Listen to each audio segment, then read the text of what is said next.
Well, good afternoon. I can't tell you how pleased I am to finally get to meet with you. I'm sorry that we've had a couple of missed opportunities till now, but welcome. I'm so pleased that we can have a chat today. Thanks a lot, Madam Imam. The pleasure is mine. I'm really honored to be with you today. So how has it been for you during lockdown and COVID? How have you managed? Have you managed to keep the mosque open? What have you been doing? It's really been a difficult time, very challenging, but also it had a lot of opportunities for the Muslim community in Bath to basically experience a different type of relating to how they practice Islam, basically. So in March, we started to basically close the mosque. Until now, we haven't opened it yet.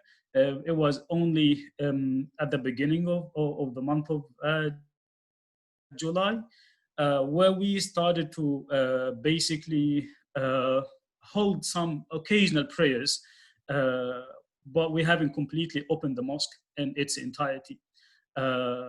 So since March up until now, the mosque is still closed. Only for Friday prayers during the August, we have just been using it for Friday prayers with meanwhile while observing the social distancing between people who come together for Friday prayers. Yeah, so it's been a difficult time. Muslims at large, I mean, probably the entire world has underwent some sort of a dramatic change in how it lives its life, basically. So yeah, it's been a difficult and challenging time. Pardon my ignorance, but has it been possible for you to do some stuff online that you otherwise would have been doing within the mosque? Yeah, that's a very important question. For the daily prayers, we basically can't do them online. But in Islam, every Muslim can do the prayer on his own in any clean place, wherever he is, at home, or wherever he is or she is. So for the daily prayers, the mosque wasn't open. For the Friday prayers, it was also closed. So those Friday prayers, they require being in congregation. So people couldn't do these Friday prayers even at home. So for the last, I'd say, 5 months, people, Muslims in the Muslim community at large and in Bath especially, people would pray normal prayers. They wouldn't do the Friday prayers. So the daily prayers, the Friday prayers, were basically done at home, and other services like delivering like religious speeches or so.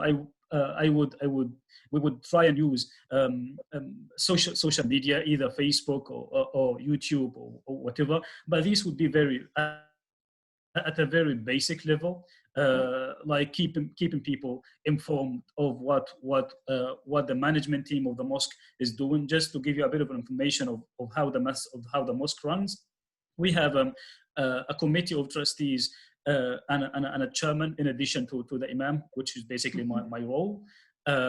So the Imam and the committee of trustees are in charge of basically taking the decision on when to open the mosque, and they would discuss this based on the update they receive from the government, basically. So for the daily prayers, for Friday prayers, we haven't been doing these throughout those 5 months. During those 5 months, we've had also I'd say the two most significant celebrations in the Muslim calendar. The one that comes immediately after Ramadan, and the one that comes during the month of the pilgrimage. So those two occasions happen to be during the lockdown. So we needed to basically observe them at home. and do some. People would just celebrate by calling each other via social media, phone calls or whatever. But it was a difficult experience, as Islam is a very social religion by definition, and there are many of its rituals are based on people getting together. So it was very challenging. Only the first gathering that we had was towards the end of July, when the lockdown was relaxed. We managed to do the second Eid prayer in basically the cricket club, in where it was an open space, and we had that opportunity to do some sort of a minimal celebration, I'd say. It's good that you've managed to get some. How large is the Muslim community in Bath? If you count the university students who come to study at the University of Bath, probably you're talking about 1,500. Okay. We don't have like an accurate calculation of Muslim population in Bath, but yeah, it's around that number. Excellent. So looking forward, when do you think? It's a horrid question to ask, but when do you think you'll be able to get back more to normal? And certainly, as you say, it sounds to me like the daily prayers people can do on their own, but get back to the Friday prayers where you can be all together. Have you got any ideas when you might be able to start that? For the time being, we've opened the mosque for the Friday prayers, but I don't know if you ever came into Bath Mosque. It's not like a purpose-built mosque. It's just a normal building. So it's when we observe the social distancing, whether it's 1 meter or 2 meters, the mosque cannot accommodate many people. So you're talking about 150 or something. So if we are to go for the Friday prayers in the mosque, we would need to have multiple prayers. So for the time being, what we're doing is that we've introduced a booking system. So before the people come to the Friday prayer, they would need to book, so that we make sure that we have enough room for the people who come to the prayer. We've started doing this since the beginning of August.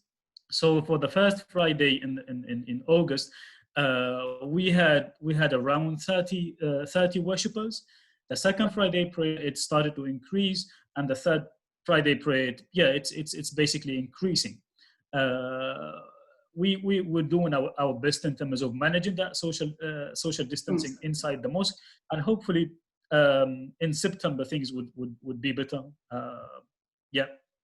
It's such a different way of doing things, though, isn't it? That people sort of have to book a slot in order to be able to do it. But I think like everybody, I think a lot of organisations have just had to get used to doing things differently. And some of the things, they may stick. Some of them may be things that people want to see continue even after this particular episode is over. More generally within the community, have you suffered a lot, or have the people who you are aware of in Bath, have they been able to manage during lockdown?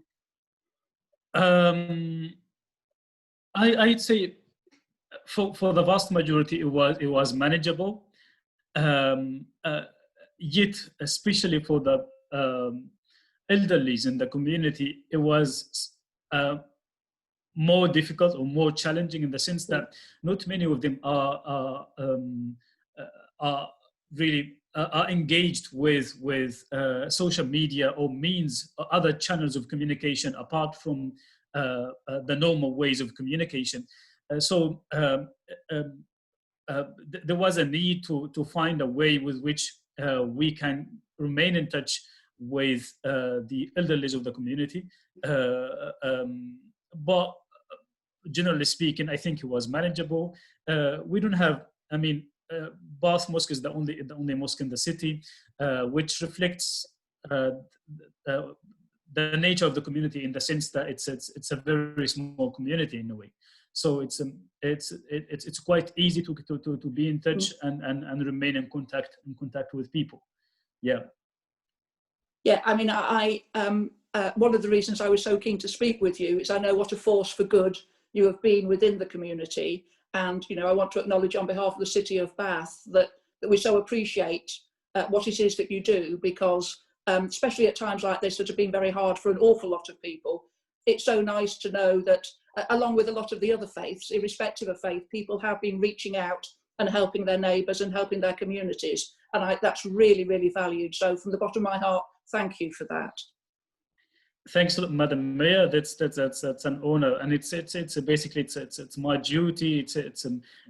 The entire management team of the Bath community did a great job in managing the situation as well. So I can't claim that I was doing everything, to be honest. I mean, it's a teamwork that we have been doing basically. And so I'm looking forward to when I can come and meet not only you face to face, but also the rest of your team in a properly socially distanced fashion.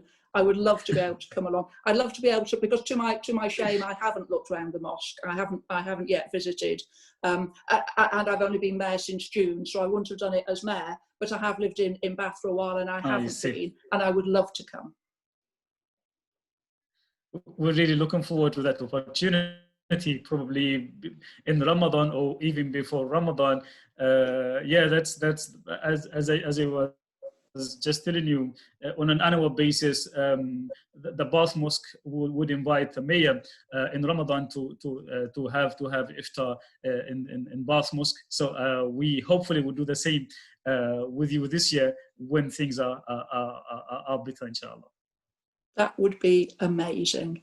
Is there anything you'd like to ask me? I'm aware that I've just been firing questions at you because I'm so interested. Is there anything you'd like to ask me particularly or not? I was very much interested in knowing how also did you manage to fulfill your own responsibilities and duties towards the Bath community. I mean, was it challenging, difficult? Yes, I mean, so I became mayor on June the 6th, so we'd had some lockdown and then we had some lockdown to go, and it is difficult because a lot of what a mayor would traditionally do involves actually physically meeting people, whether you're going to visit them in their home or at their place of work or in their place of worship, or whether or not you're hosting them in the mayor's parlour, and all that, of course, has just had to stop. So what I'm trying to do is as much via Zoom and online as I can, and I'm going out at least twice a week to different parts of Bath, not just the centre, and literally sitting on a bench and talking to people. And someone said something to me that really moved me a few weeks ago, because a lot of what the mayor does is because it's civic and ceremonial.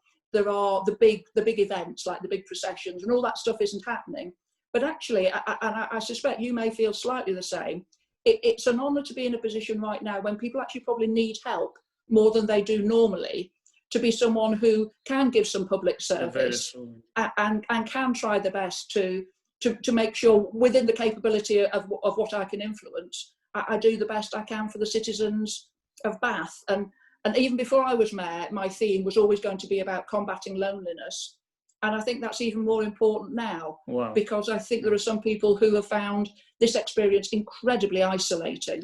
And that's why we, as all the communities within Bath, need to work together to make sure no one slips between the cracks and doesn't get the support and the help that they need.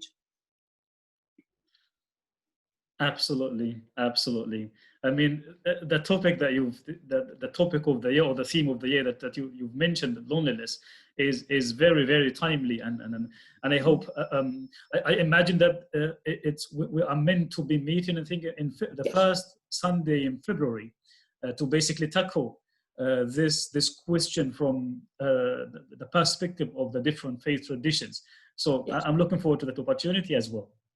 Yes, no, I'm looking forward to getting the multi-faith gathering together, because I thought it was a good theme, but I've been surprised how many people have really grabbed hold of it and said, it's, you know, it's really, really of interest to them now. And if the legacy from my year can be, even if it's only making connections between people who are dealing with it, so that everyone pools best knowledge and does best practice, that will be worth doing, I think. Absolutely, absolutely. I can't thank you enough for your time this afternoon. I have so enjoyed it, and I am very, very much looking forward to getting the email to say, when can you come and visit in person? Thanks a lot, Madam Mayor. My absolute pleasure. Thank you. We'll